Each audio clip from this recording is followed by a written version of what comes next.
12. marec 2000. To bol deň, kedy svet žil popkultúrou. Hudba, móda, filmy aj technológie. Všetko sa menilo rýchlejšie než kedykoľvek predtým. A v centre diania Britney Spears. Popová princezná bola na vrchole, mala za sebou obrovský úspech debutového albumu Baby One More Time a celý svet netrpezlivo čakal, čo prinesie ďalej.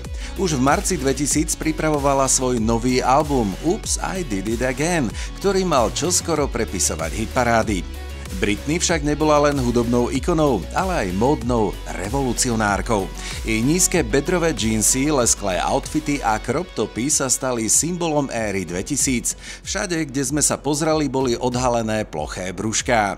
A kto by zabudol na legendárny školácky outfit z klipu Baby One More Time? Hudba sa presúvala na internet. V marci 2000 bol Napster najväčšou senzáciou.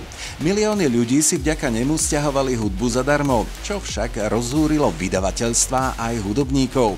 Práve v tomto čase sa do boja zapojila aj Metallica, ktorá zistila, že ich nevydaná skladba unikla cez Napster ešte pred oficiálnym vydaním. Tento moment odštartoval vojnu medzi hudobným priemyslom a digitálnou érou. Písal sa 12. marec 2000 a svet sa nachádzal v bode zlomu. Nové technológie, herné inovácie a meniace sa médiá naznačovali, akým smerom sa bude uberať budúcnosť. Len o pár dní skôr, 4. marca 2000, sa v Japonsku začala nová éra videohier. Sony PlayStation 2 vstúpila na trh a spôsobila hotovú revolúciu. Už 12. marca sa o tejto konzole hovorilo po celom svete a hráči mimo Japonska netrpezlivo čakali, kedy sa dostane aj k ním. S pokročilou 3D grafikou, DVD prehrávačom a obrovskou hernou knižnicou sa PS2 mala stať najpredávanejšou konzolou všetkých čias. A presne to sa neskôr aj stalo.